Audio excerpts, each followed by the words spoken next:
ಸ್ನೇಹಿತರೆ, ಭೈರಪ್ಪ ಹರೀಶ್ ಕುಮಾರ್ ಅವರು ಒಂದು ಕಂಪ್ಲೇಂಟ್ ಅನ್ನ ಮಾಡಿದ್ದಾರೆ. ಯಾರ ಮೇಲೆ ಮಾಡಿದ್ದಾರೆ ಅಂತ ಕೇಳಿದ್ರೆ, A1 ವಸಂತ ಗಿಳಿಯಾರ್, A2 ಪುನೀತ್ ಕೆರೆಹಳ್ಳಿ, A3 ಕಿರಿಕೀರ್ತಿ. ಈ ಮೂರು ಜನರು ಸೌಜನ್ಯ ವಿರೋಧಿಗಳು ಅಂತಾನೆ ಹೇಳ್ಬೋದು. ಈ ಮೂರು ಜನರು ಯಾವಾಗ ನೋಡಿದ್ರು ಸೌಜನ್ಯಗೆ ನ್ಯಾಯ ಸಿಗ್ಬಾರ್ದು ಅನ್ನೋ ವಿಚಾರದಲ್ಲೇ ಹೆಚ್ಚು ಕಾಣಿಸ್ಕೊಂಡಿರುವಂತಹ ಪ್ರತಿಭೆಗಳು. ಯಾವ ಕಾರಣಕ್ಕೆ ಅನ್ನುವಂಥದ್ದನ್ನ ಅವರನ್ನೇ ಕೇಳಿ ತಿಳ್ಕೊಳ್ಬೇಕಷ್ಟೇ. ಒಂದು ಹೆಣ್ಮಗಳಿಗೆ ಅನ್ಯಾಯ ಆಗ್ಬೇಕು ಅಂತ ಯಾಕೆ ಅವರ ಮನಸ್ಸು ಅಷ್ಟು ಕೆಟ್ಟದಾಗ ಆಲೋಚನೆ ಮಾಡ್ತಾ ಇದೆ, ಅಷ್ಟು ದರಿದ್ರವಾಗಿದೆ ಅವರ ಮನಸ್ಸು ಅನ್ನುವಂಥದ್ದು. ಇವತ್ತು ನಾನು ಭೈರಪ್ಪ ಹರೀಶ್ ಕುಮಾರ್ ಅವರ ಪೇಜ್ ಅಲ್ಲಿ, ಅಂದ್ರೆ ಫೇಸ್ಬುಕ್ ಪೇಜ್ ಅಲ್ಲಿ ಗಮನಿಸಿದೆ. ಅವರು ಈ ಮೂವರ ವಿರುದ್ಧ FIR ಅನ್ನ ದಾಖಲಿಸಿದ್ದಾರೆ. ಕಾರಣ ಏನಪ್ಪಾ ಅಂತ ಹೇಳಿದ್ರೆ, ಅಕ್ಟೋಬರ್ ತಿಂಗಳಲ್ಲಿ ಒಂದು ಕಾರ್ಯಕ್ರಮಕ್ಕೆ ಅವರು ಭಾಗವಹಿಸಿರ್ತಾರೆ. ಒಂದು ಕನ್ನಡ, ನಮಗ್ ಗೊತ್ತಲ್ಲ, ಮಹಾನಟಿಯವರ ಮಹಾಭಾರತದಲ್ಲಿ ಭಾಗವಹಿಸಿರ್ತಾರೆ. ಆ ಕಾರ್ಯಕ್ರಮದಲ್ಲಿ ಏನಾಗತ್ತೆ ಅಂತ ಹೇಳಿದ್ರೆ, ಈ ಮೂರು ಜನ ಸೇರಿ ಒಂದು ಕಾಮನ್ ಇಂಟೆನ್ಷನ್ ಅಲ್ಲಿ ಇವ್ರ ಮೇಲೆ ನಾವು ಅಟ್ಯಾಕ್ ಮಾಡ್ತೀವಿ, ಜೀವ ಬೆದರಿಕೆ ಕೊಡ್ತಾರೆ. ಜೊತೆಗೆ ಬಾಯಿಗೆ ಬಂದದ್ದನ್ನೆಲ್ಲ ಒಂದು ಸಭ್ಯತೆಯನ್ನ ಮರೆತು ಅದೊಂದು ಚಾನಲ್, ಅದೊಂದು ಏನ್ ಹೇಳ್ತಾರೆ, ಸ್ಯಾಟಲೈಟ್ ಚಾನೆಲ್ ಅನ್ನೋದನ್ನ ಮರೆತು ಅವ್ರ ಮೇಲೆ ಮುಗಿ ಬೀಳ್ತಾರೆ. ನಮ್ಮ ಕನ್ನಡದ ಮಹಾನಟಿ ನಾಟಕ ಮಾಡ್ಕೊಂಡು ಸೈಲೆಂಟ್ ಆಗಿ ಎಲ್ಲ ಸೈಡಲ್ಲಿ ಇದ್ಬಿಟ್ಟಿರ್ತಾರೆ. ಈ ಸಮಯದಲ್ಲಿ ಸರಿ ಏನೆಲ್ಲ ಸೆಕ್ಷನ್ಸ್ ಹಾಕಿದ್ದಾರೆ ಅಂತ ಕೇಳಿದ್ರೆ, 351 ಕ್ಲಾಸ್ 2, 351 ಕ್ಲಾಸ್ 3 ಹಾಕಿದ್ದಾರೆ. ಈ ಎಲ್ಲ ಸೆಕ್ಷನ್ ಗಳಿಗೆ ಅಪ್ ಟು 2 years. 351 ಕ್ಲಾಸ್ 3 ಮಾತ್ರ 7 years ಇದೆ. ರೆಡ್ ವಿತ್ 3 ಕ್ಲಾಸ್ 5 ಹಾಕಿದ್ದಾರೆ. ಈ ಸೆಕ್ಷನ್ಸ್ ಅಡಿಯಲ್ಲಿ ಇದು ಸಾಬೀತಾಯ್ತು ಅಂತಂದ್ರೆ 7 ವರ್ಷವರೆಗೂ ಇರೋ ಎಲ್ಲ ಕಂಬಿಗಳನ್ನು ಈ ಮೂರು ಜನ ಎಣಿಸುವಂತಹ ಎಲ್ಲಾ ಸಾಧ್ಯತೆ ಇದೆ ಅಂತ ಹೇಳ್ಬೋದು. ಹಾಗೆ ಒಂದು ವೇಳೆ ಆದ್ರೆ ಆ ಸೌಜನ್ಯಗೆ ತುಂಬಾ ಖುಷಿನೂ ಆಗ್ಬೋದು. ಸೌಜನ್ಯ ಪರ ಹೋರಾಟಗಾರರಿಗೂ ಒಂದು ಖುಷಿ ಆಗ್ಬೋದು. ಯಾಕಂದ್ರೆ ನ್ಯಾಯ ಸಿಗ್ಲಿ ಅಂತ ಅದೆಷ್ಟೋ ಜನ ನಮ್ಮ ಊರಲ್ಲೇ ಎಷ್ಟೋ ಜನ ನಾನು ಗಮನಿಸಿದ್ದೇನೆ. ನನಗೆ ಪರಿಚಯ ಇರುವ ಸಹೋದರರು ಕಾಲಿಗೆ ಚಪ್ಪಲಿ ಹಾಕದೆ ಪಾಪ ಅವ್ರ ಜೀವನನ ಕಳೀತಾ ಇದ್ದಾರೆ. ಯಂಗ್ಸ್ಟರ್ಸ್ ಅವ್ರ ಮದ್ವೆದಲ್ಲಿ ಸಮೇತ ಅವರು ಚಪ್ಪಲಿ ಹಾಕೊಳ್ಳಿಲ್ಲ, ಶೂ ಹಾಕೊಳ್ಳಿಲ್ಲ. ಅವರ ಜೀವನದ ಒಂದು ಪ್ರಮುಖ ಹಂತ ಅದು. ಅಲ್ಲಿ ಕೂಡ ಶೋಕಿಗೋಸ್ಕರ ಅಂತ ಕೂಡ ಸುಮ್ನೆ ಚಪ್ಪಲಿನೇ ಮುಟ್ಕೊಳ್ಳಿಲ್ಲ. ಈ ರೀತಿಯಾಗಿ ತಪಸ್ಸು ಮಾಡಿದಾಗೆ ಸೌಜನ್ಯಗೆ ನ್ಯಾಯ ಸಿಗ್ಬೇಕು ಅಂತ ಹೋರಾಟ ಮಾಡ್ತಾ ಇರೋ ಸಂದರ್ಭದಲ್ಲಿ ಈ ರೀತಿಯಾದ ಕಿಡಿಗೇಡಿಗಳು ಯಾರಿದ್ದಾರೆ, ಈ ವಸಂತ ಗಿಳಿಯರು, ಪುನೀತ್ ಕೆರೆಹಳ್ಳಿ, ಈ ಕಿರಿಕ್, ಇವರೆಲ್ಲ ಗೂಂಡಾಗಳ ರೀತಿ, ರೌಡಿಗಳ ರೀತಿ ಒಂದು ದೊಡ್ಡ ಸ್ಯಾಟಲೈಟ್ ಚಾನೆಲ್ ಅಲ್ಲಿ ವರ್ತನೆ ಮಾಡಿರುವಂತದ್ದು. ಅದರ ಜೊತೆಗೆ ನನ್ನ ಕೇಳಿದ್ರೆ ಅಲ್ಲಿನ ಸಿಬ್ಬಂದಿಗಳು ಕೂಡ ಇರ್ಬೋದು, ಯಾರು ಸ್ಮಿತಾ ಅವರು ಇರ್ಬೋದು, ಅಥವಾ ಅಲ್ಲಿದ್ದಂತಹ ಖಾಸಗಿ ಚಾನೆಲ್ ನ ಎಲ್ಲರೂ ಸೇರ್ಕೊಂಡು ಇದನ್ನ ಪ್ರೋತ್ಸಾಹ ಮಾಡಿರ್ತಾರೆ ಅನ್ನುವಂಥದ್ದು ನನಗೊಂದು ಅನುಮಾನ. ಇವರು ಹರೀಶ್ ಭೈರಪ್ಪ ಅವ್ರಿಗೆ ನನ್ನದೊಂದು ಸಲಹೆ ಏನಪ್ಪಾ ಅಂತ ಹೇಳಿದ್ರೆ, ಆ ಚಾನೆಲ್ ಅನ್ನು ಕೂಡ ಒಂದು ಪಾರ್ಟಿ ಮಾಡ್ಬೇಕಿತ್ತು, ಒಂದು ಅಕ್ಯೂಸ್ಡ್ ಮಾಡ್ಬೇಕಿತ್ತು ಕಂಪ್ಲೇಂಟ್ ಅಲ್ಲಿ ಅಂತ ನನ್ಗನ್ಸುತ್ತೆ. FIR ಅಲ್ಲಿ ಅವರು ಕೂಡ ಒಂದು A4 ಆಗಿ ಸೇರಿಸ್ಬೇಕಿತ್ತು. ಯಾಕಂದ್ರೆ ಇವರಿಗೆ ಕಾಮನ್ ಇಂಟೆನ್ಷನ್ ಇದೆ ಅಂತ ಆದ್ರೆ ಚರ್ಚೆಗೆ ಕರೆದಂತವ್ರಿಗೆ ಕೂಡ ಯಾವ್ದೋ ಒಂದು ಇಂಟೆನ್ಷನ್ ಇರ್ಬೇಕಲ್ಲ. ಅವ್ರು ಅದನ್ನ ತಡೆಯುವ ಪ್ರಯತ್ನ ಆಗ್ಲಿ, ಅಥವಾ ಅವರ ಚಾನೆಲ್ ಅಲ್ಲಿ ಈ ರೀತಿಯಾಗಿ ಒಂದು ಘಟನೆ, ಅಹಿತಕರ ಘಟನೆ ನಡೆದಾಗ ಅವರೊಂದು ಕಂಪ್ಲೇಂಟ್ ಅವರೇ ಖುದ್ದು ಕೊಡ್ಬೋದಿತ್ತಲ್ಲ.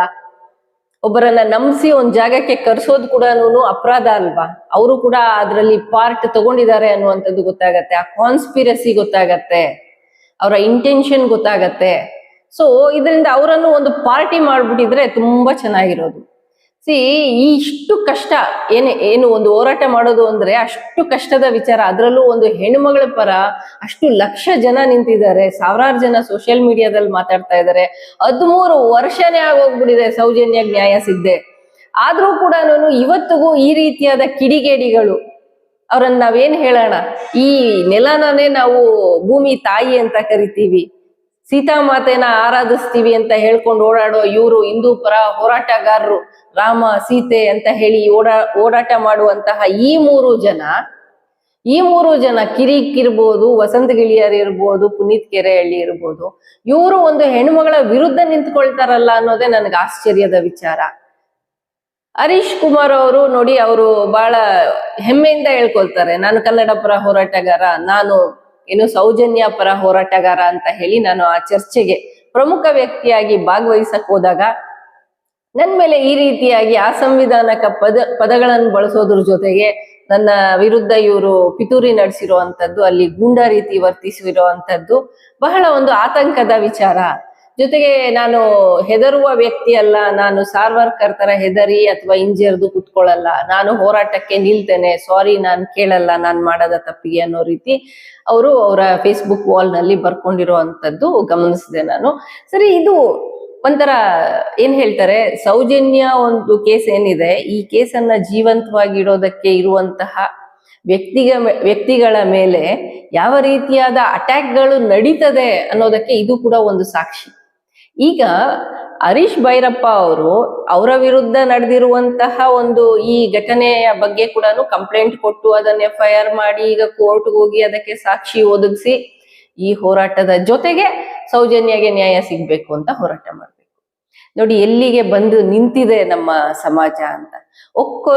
ಒಕ್ಕೊರಳಿನಿಂದ ಎಲ್ರು ಸೌಜನ್ಯಾಗ ನ್ಯಾಯ ಸಿಗ್ಬೇಕು ಅಂತ ಹೋರಾಟ ಮಾಡಿದಿದ್ರೆ ಆ ಪಾಪಿ, ಆ ದರಿದ್ರ ಮನಸ್ಥಿತಿಯ ವಿಕೃತ ಕಾಮಿ ಇಷ್ಟೊತ್ತಿಗೆ ಅವನು ಜೈಲಲ್ಲಿ ಕುತ್ಕೋತಾ ಇದ್ನ? ಯಾವ್ದೋ ಒಂದು ದಂಡನೆ, ಮರಣ ದಂಡನೆನೋ ಅಥವಾ ಇನ್ಯಾವುದೋ ದಂಡನೆ ಅವನಿಗೆ ಸಿಗ್ತಾ ಇತ್ತ ನಮ್ಮ ಕಾನೂನಿನ ಅಡಿಯಲ್ಲಿ? ಈ ರೀತಿಯಾದ ಕಿಡಿಗೇಡಿಗಳು ಯಾರಿದ್ದಾರೆ, ವಸಂತ ಗಿಳಿಯಾರು, ನಮ್ಮ ಏನು ಕಿರಿಕೀರ್ತಿ, ಈ ಪುನೀತ್ ಕೆರೆಹಳ್ಳಿ, ಇಂಥವ್ರಿಂದಾನೇ ಹೆಣ್ಮಕ್ಳಿಗೆ ನ್ಯಾಯ ಸಿಗ್ತಾ ಇಲ್ಲ. ಮತ್ತೆ ಹೇಳ್ಕೊಳಕ್ ಮಾತ್ರ ತುಂಬಾ ಒಳ್ಳೆಯವರು ಇವರು. ಕನ್ನಡ ಪರ ಹೋರಾಟಗಾರರು ಅನ್ನೋದೇನು, ನಾವು ಏನು ಯಾವ ಹೋರಾಟಗಾರರು, ನಾವು ಹಿಂದೂ ಪರ ಹೋರಾಟಗಾರರು, ಹಿಂದೂ ಹೆಣ್ಮಕ್ಳಿಗೋಸ್ಕರ ನಾವು ನಿಂತ್ಕೊಬಿಟ್ಟಿದೀವಿ, ಸೈನ್ಯ ಕಟ್ಬಿಟ್ಟಿದೀವಿ. ಓ, ಏನು ಕಡಿಮೆ ಇಲ್ಲ. ಅದಕ್ಕೆ ದೇವಸ್ಥಾನಗಳನ್ನ ಸಂರಕ್ಷಣೆ ಮಾಡ್ಬಿಡ್ತೀವಿ, ದೇವ್ರನ್ನೇ ಸಂರಕ್ಷಣೆ ಮಾಡಕ್ ನಿಂತ್ಕೊಬಿಡ್ತಾರೆ ಇವರು. ಲೋ ಪೆದ್ರ, ಅರ್ಥ ಮಾಡ್ಕೊಳ್ರೋ, ನಿಮ್ಗೊಂದ್ ಮಾತು ಹೇಳ್ತೀನಿ, ದೇವ್ರು ನಮ್ಮನ್ನ ರಕ್ಷಣೆ ಮಾಡೋದು. ನಾವು ದೇವಸ್ಥಾನಕ್ಕೆ ಹೋಗ್ತೀವಲ್ಲ, ಹೋಗ್ಬಿಟ್ಟು ಹೀಗೆ ಕೈ ಮುಗ್ದು ಸ್ವಾಮಿ ಭಗವಂತನೇ ನಮ್ಮನ್ನ ಕಾಪಾಡು ಅಂತ ಹೇಳಿ ಕೇಳ್ಕೊಳ್ಳೋ ಅಂತದ್ದು. ಅಲ್ಗೆ ಹೋಗ್ಬಿಟ್ಟು ದೇವ್ರ ಹತ್ರ ನಿಂತ್ಕೊಂಡು ಈ ವಸಂತ ಗಿಳಿಯಾರು, ಪುನೀತ್ ಕೆರೆಹಳ್ಳಿ, ಈ ಕಿರಿಕೀರ್ತಿ ಎಲ್ಲ ಭಗವಂತ ಡೋಂಟ್ ವರಿ ನಾನಿದ್ದೀನಿ, ನಾನ್ ನಿಮ್ಮನ್ನ ಕಾಪಾಡ್ತೀನಿ ಅಂತ ಹೇಳಕ್ಕಾಗತ್ತ? ಅರ್ಥ ಆಯ್ತೇನ್ರೋ ಪೆದ್ರ? ಇವಾಗ್ಲಾದ್ರೂ ಅರ್ಥ ಮಾಡ್ಕೊಳ್ರೋ. ಯಾಕೆ ಹಿಂಗ್ ಮಾಡ್ತೀರಾ? ಯು ಆರ್ ಆಲ್ ಬ್ರದರ್ಸ್, ಆಯ್ತಾ? ಬ್ರದರ್ ಫ್ರಮ್ ಅನದರ್ ಮದರ್ ಅಂತಾರಲ್ಲ, ಹಂಗೆ ನೀವೆಲ್ಲ ನಮ್ಮ ಅಣ್ಣ ತಮ್ಮಂದ್ರಿದ್ದಂಗೆ ನಮ್ಮ ದೇಶದಲ್ಲೇ ಇದ್ದೀರಾ. ನನ್ನ ವಿರುದ್ಧ ಕೂಡ ಮುಗಿ ಬಿದ್ಬಿಡ್ಬೇಡ್ರಪ್ಪ, ನಾನೊಂದು ಹೆಣ್ಮಗಳು, ಸ್ವಲ್ಪ ನೆನ್ಪಿರ್ಲಿ, ಬೈತೀನಷ್ಟೇ, ಆಯ್ತಾ? ಏನೋ ನಮ್ ದೇಶದವ್ರೆ ನೀವು ಕೂಡ ಅಂತ ಹೇಳ್ಬಿಟ್ಟು ಸ್ವಲ್ಪ ಬುದ್ಧಿ ಹೇಳ್ತೀನಿ. ಯಾಕಂದ್ರೆ ಪಾಪದ ಕೂಡ ತುಂಬಿಸ್ಕೋಬಾರದು ನೀವುಗಳು. ದೇವ್ರು ನಮ್ಮನ್ನ ರಕ್ಷಣೆ ಮಾಡೋದು, ನಾವು ದೇವ್ರನ್ನ ರಕ್ಷಣೆ ಮಾಡೋದಲ್ಲ. ಈ ಸೂಕ್ಷ್ಮವನ್ನ ಕಿರಿಕೀರ್ತಿ ಅರ್ಥ ಮಾಡ್ಕೊಂಡಿದ್ರೆ ಜೀವನದಲ್ಲಿ ಇಷ್ಟು ಕಷ್ಟಗಳನ್ನ ಅನುಭವಿಸ್ತಾನೆ ಇರ್ಲಿಲ್ಲ. ನನ್ಗೊಂದೊಂದ್ಸತಿ ಕಿರಿಕೀರ್ತಿ ಕಷ್ಟಗಳನ್ನ ನೋಡಿದ್ರೆ ಯಪ್ಪ ತಲೆ ಚಿಟ್ಟಿಡ್ದು ಬಿಡ್ತಿತ್ತೇನೋ, ಈ ವ್ಯಕ್ತಿಗೆ ಬಂದಿರೋ ಕಷ್ಟಗಳೇನಾದ್ರೂ ಬೇರೆ ಯಾರಿಗಾದ್ರೂ ಬಂದಿದ್ರೆ ಅದ್ ಹೆಂಗ್ ತಡ್ಕೊಂಡಿದಾನೋ ಏನೋ ಇವನು ಅಂತ ಎಷ್ಟೋ ಸತಿ ಅನ್ಸಿದೆ ನನಗೆ. ಪುನೀತ್ ಕೆರೆಹಳ್ಳಿ ನೋಡಿದ್ರು ಅಷ್ಟೇನೆ, ವಾರಕ್ಕೊಂದು FIR, ಮತ್ತೆ ಈ ಲೈವ್ ಬಂದ್ಬಿಟ್ಟು ಕೇಳೋದು, ನನಗೆ ಶ್ಯೂರಿಟಿ ಯಾರಾದ್ರೂ ಕೊಡೋರಿದ್ರೆ ಕೋರ್ಟ್ ಹತ್ರ, ಆ ಕೋರ್ಟ್ ಹತ್ರ ಬನ್ನಿ, ಈ ಕೋರ್ಟ್ ಹತ್ರ ಬನ್ನಿ. ಏನ್ರೋ ನಿಮ್ ಹೋರಾಟ ಗೋಳಾಟ ತರ ಇದೆ, ಹೋರಾಟ ತರ ಇಲ್ವೇ ಇಲ್ಲ. ನೀವೇ ಕಣ್ಣೀರಲ್ಲಿ ಕೈ ತೊಳಿತಾ ಇದ್ದೀರಾ, ನೀವ್ ಯಾವ ನ್ಯಾಯ ಕೊಡ್ಸ್ಕೊಡ್ತೀರಾ ಅನ್ನೋದು ನನಗ ಅರ್ಥ ಆಗಲ್ಲ. ಈ ವಸಂತ ಗಿಳಿಯಾರ್ ಮಾತ್ರ ಸಿಕ್ಕಾಪಟ್ಟೆ ಜಾಲಿಯಾಗಿ ಐಫೈ ಆಗಿ ಆರಾಮಾಗಿ ಒಂದು ಸ್ಟುಡಿಯೋ ಎಲ್ಲ ಮಾಡ್ಕೊಂಡಿರೋದು ನೋಡಿದ್ರೆ ನನಗೇನೋ ಅನುಮಾನ ಏನಾದ್ರೂ ಸಿಕ್ಕಿರ್ಬೋದು ದೊಡ್ಡ ಮೊತ್ತದಲ್ಲಿ ಅಂತ ಕೂಡ ಅನುಮಾನ ಬರುತ್ತೆ. ಬಟ್ ದಾಖಲೆಗಳಿಲ್ಲದೆ ನಾವು ಮಾತಾಡಲ್ಲ. ದಾಖಲೆಗಳು ಸಿಕ್ಕಿದ ದಿನ ಖಂಡಿತ ವಸಂತ ಗಿಳಿಯಾರ್ನ ಕೂಡ ನಾವು ಎಕ್ಸ್ಪೋಸ್ ಮಾಡ್ತೀವಿ ಅಂತ ಹೇಳ್ತಾ, ಯಾಕಂದ್ರೆ ವಸಂತ ಗಿಳಿಯಾರ್ ಯಾವುದೇ ದಾಖಲೆಗಳಿಲ್ಲದೆ ಸಿಕ್ಕಾಪಟ್ಟೆ ಓಳ್ ಬಿಡ್ತಾ ಇರ್ತಾರೆ. ಇವತ್ತು ನಮ್ಗೆ ದಾಖಲೆ ಸಿಕ್ಕಿದ್ದಕ್ಕೆ ನಾವ್ ಈ FIR ಬಗ್ಗೆ ಮಾತಾಡಿರುವಂತದ್ದು. ಓಳ್ ಬಿಡೋ ಜನ ನಾವಲ್ಲ, ಬಿಟ್ವೀನ್ ಲೈನ್ಸ್ ನಾವು ರೀಡ್ ಮಾಡಲ್ಲ. ಇವರು ಸೌಜನ್ಯ ಕೇಸ್ನ ಜಡ್ಜ್ಮೆಂಟ್ ಇಟ್ಕೊಂಡು ಜಡ್ಜರ್ ಒಂದ್ ಹೇಳಿದ್ರೆ ಇವ್ರು ಇನ್ನೊಂದು ತರ ವಿಶ್ಲೇಷಣೆ ಮಾಡಿದ್ದಾರೆ ಅದೇ ಕನ್ನಡದಲ್ಲಿ. ನಿಜವಾಗ್ಲು ಇದನ್ನು ಕೂಡ ಪ್ರಶ್ನೆ ಮಾಡ್ಬೋದು ಯಾರಾದ್ರೂ ಕೋರ್ಟಲ್ಲಿ. ಅದ್ ಹೇಗೆ ಆ ರೀತಿಯಾಗಿ ನೀವು ಒಂದು ಜಡ್ಜ್ಮೆಂಟ್ ಅನ್ನು ಇಟ್ಕೊಂಡು ಅಷ್ಟು ಗಲೀಜಾಗಿ ಡಿಸ್ಕಷನ್ ಇಟ್ಕೊಂಡ್ರಿ ಅಂತ ಹೇಳ್ಬಿಟ್ಟು. ಸರಿ, ಅದೇನೇ ಇರ್ಲಿ, ನನಗಂತೂ ಸ್ವಲ್ಪ ಖುಷಿ ಅನ್ನಿಸ್ತು. ಇಂಥ ಕಿಡಿಗೇಡಿಗಳ ವಿರುದ್ಧ ಕಾನೂನಿನ ಕ್ರಮ ಜರುಗಬೇಕಾಗಿತ್ತು, ಜರುಗುತ್ತೆ ಅಂತ ಅನ್ಕೊಂಡಿದೀನಿ. ಜಾರಿ ಆಗ್ಲಿ ಆದಷ್ಟು ಬೇಗ, ಚಾರ್ಜ್ ಶೀಟ್ ಆಗ್ಲಿ, ವಿಚಾರಣೆಗಳು ನಡೀಲಿ, ಹರೀಶ್ ಭೈರಪ್ಪ ಅವರು ಗೆಲ್ಲಲಿ ಈ ಕೇಸಲ್ಲಿ. ಈ ಕಿಡಿಗೇಡಿಗಳು 7 ವರ್ಷ ಜೈಲ್ಗೆ ಹೋಗ್ಲಿ ಅಂತ ಅನ್ಕೊಳ್ತೀನಿ ನಾನು. ಹೋಗ್ಲಿ ಬಿಡ್ರಿ, ಹಾಳಾಗಿ ಅತ್ತಾಗಿ ಇಂಥವ್ರು ಹೊರಗಡೆ ಇದ್ದು ಸಮಾಜಕ್ಕಂತೂ ಮುಳುವಾಗಿರ್ತಾರೆ, ಅಟ್ಲೀಸ್ಟ್ ಅಲ್ಲಿ ಒಳಗಡೆ ಆದ್ರೂ ಸ್ವಲ್ಪ ಬುದ್ಧಿ ಕಲೀಲಿ ಅಂತ ಹೇಳ್ತೀನಿ. ಈ ವಿಡಿಯೋ ಇಷ್ಟ ಆಗಿದ್ರೆ ಲೈಕ್ ಮಾಡಿ, ಶೇರ್ ಮಾಡಿ, ಕಮೆಂಟ್ ಮಾಡಿ, and don't forget to subscribe my YouTube channel.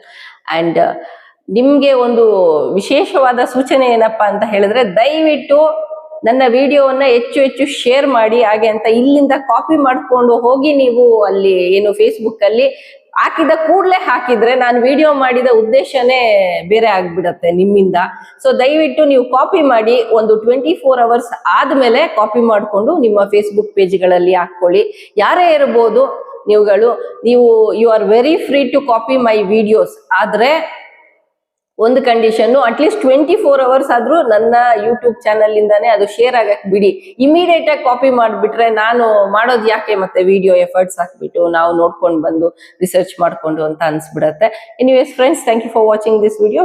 Please share the video and don't forget to subscribe my YouTube channel, Shailaja Amarnath. Thank you friends.